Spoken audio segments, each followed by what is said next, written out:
Hey loves, welcome back to my channel. If you're new, I'm Rye and this is Rye's Reading Corner. And today I'm going to be sharing with you some of my favorite spooky books of all time.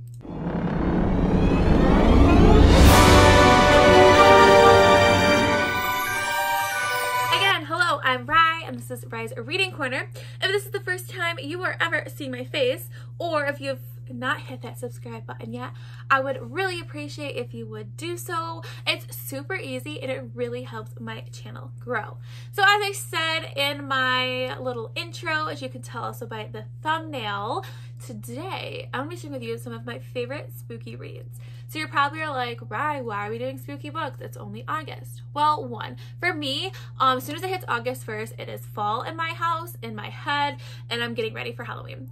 Two, a lot of people are already starting to announce, give hints that they are going to be doing some spooky, what's the word I'm looking for, readathons in October, and they're announcing those videos in September, like Stabathon, which is hosted by some amazing people here on BookTube. Definitely go check them out. Sav and Cami and Naomi. Definitely go check them out. I'm super excited for this readathon. I will post the information down in the box below. But yeah, so I figured people are going to start thinking about making their TBRs for these readathons. So I want to share with all of you some of my favorite spooky books of all time, because it is never too early to read spooky books. And if you're like me, I'm already in the mood for them. So yeah.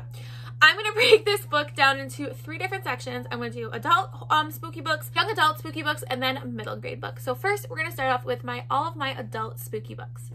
All right, so the first one that I would suggest for you is Horror Store by Grady Hendrix. This book, by just looking at the cover, is spooky enough. So this story takes place at a store that's kind of like IKEA, and some things are kind of happening. They come in the morning, things are not where they left them. Wow, my ring light really picks up on this book. And so they are kind of confused on what's going on. So the store manager has a couple people stay the night to figure out what's going on. They think it's just some people breaking in the middle of the night to like stay at the store. Well, it's definitely not just some people staying at the store. And that's all I'm gonna say. What's really cool about this book is it's set up like a catalog, and as the book goes on and it gets creepier and spookier, like things change, like the images in front of each section. It comes with like a store map and stuff. It's really cool and a really unique book and a really unique setup. So I would highly suggest Horror Store. Great spooky read, and it's not long, so it'd definitely be a quick read for a readathon. The next book I want to recommend is one of my favorite authors of all time, and that is Riley Sager, Home Before Dark. I feel like a lot of people know about this book. It was really big last year on BookTube and Instagram, and this is about a family that lived in this house for like 20-something days. I don't even know if it was 20-something days. And the rumor is that they had to leave because there was some paranormal activity going around and happening at this house. Fast forward, we have the daughter that was living there. Her father has passed away and left her the house, which she didn't know was still belonged to them. And she doesn't really know if what happened when she was a child was real or not. So she goes and tries to investigate. And then we get flashbacks to different sections of this book that her father had written about what happened in this house that made them super, like famous and super rich. So we have a lot of flashbacks, and you have no idea in this book if this is paranormal or if it's something else. So this is a super cool and super creepy read that I'd highly recommend for the spooky season coming up. Okay, the next book I'm going to recommend is another Riley Sager book, and that is Lock Every Door by Riley Sager. This is my favorite book of Riley Sager by far, even though Home Before Dark is a close second. So this is about a girl who's really down on her luck. Things aren't going well for her, and she comes across this article where there's an apartment, a really like wealthy apartment area in New York City, are looking for apartment setters. It sounds too good to be true, but she goes in the interview and she decides to take the job, and she gets to live in this beautiful house, or beautiful apartment, I guess. But there are all these stipulations and rules that are really, really odd that she has to follow. Things start getting even weirder, and yes, things were too good to be true.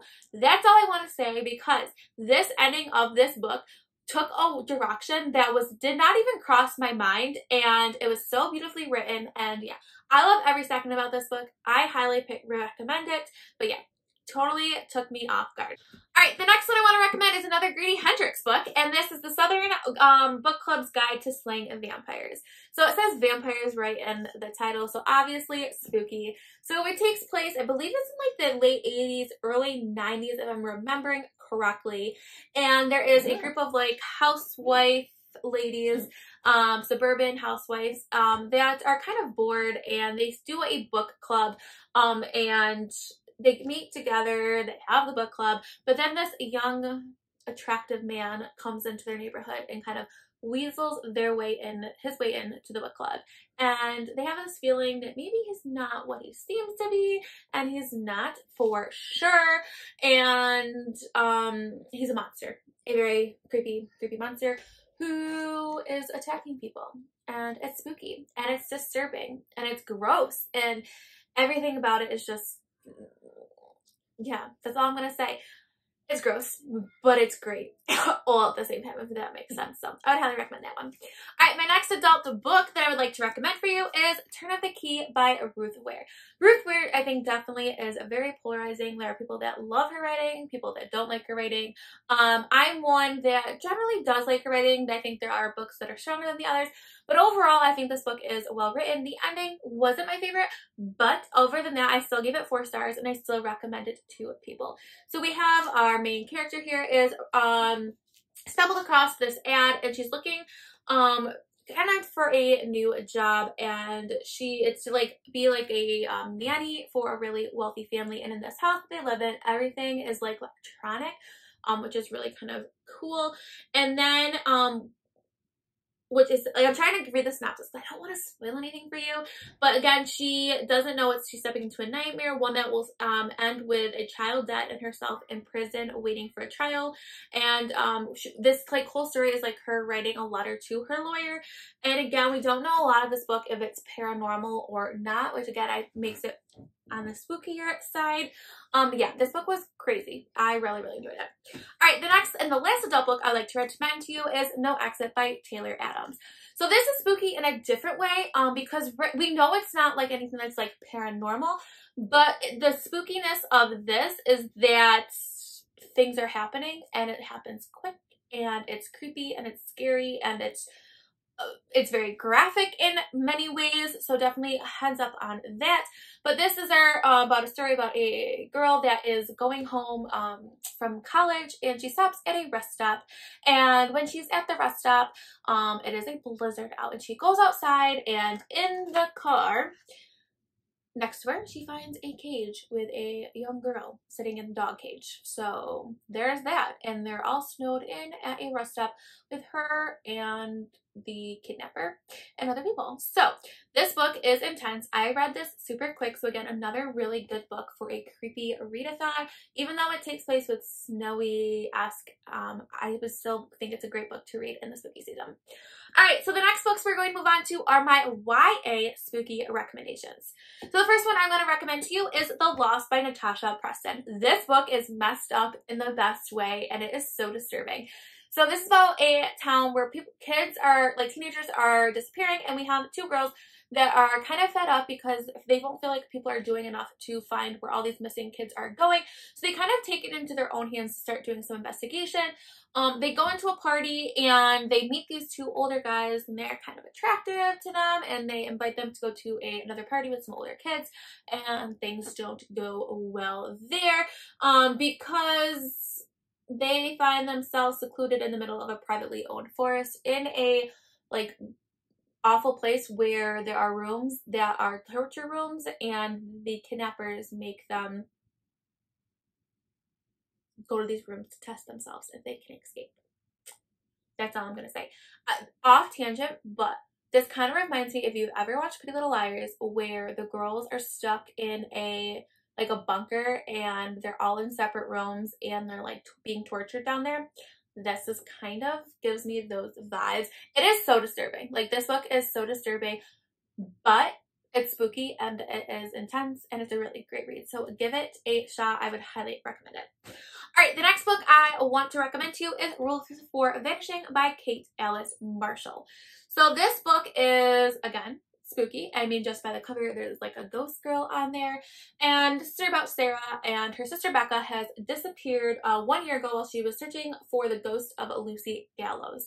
And Lucy Gallows was like this myth where you go, and it's like a local lore. You go and you have to like go through these different things, and then you find Lucy's ghost. So Sarah wants to try and find where her sister is on the 1 year anniversary, and they have to go to the forest and play this game to try and find Lucy Gallows as well as her sister. But it does not go as planned, and people are really angry in this alternate universe.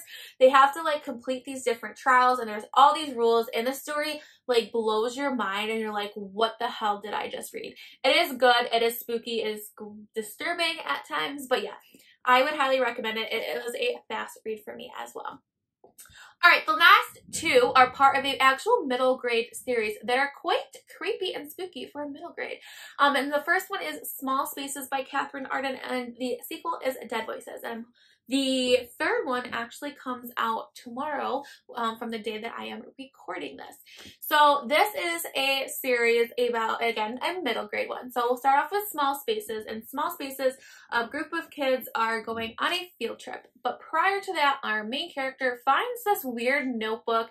This lady was like gonna throw it into a lake, but she like gets it, and it's really, really odd. So they go, besides that, she brings it on a field trip and to a cornfield, which I love the setting of this one. And it talks about like, it's like an alternative universe, and kids are getting kidnapped, and things are talking and they should not be talking, and there are communications with ghosts, and people are trying to kill them. Enough said. Then in Dead Voices, the plot is different. This one takes place at a ski lodge. However, the characters are the same, and the spookiness is definitely falls into place of Dead Voices.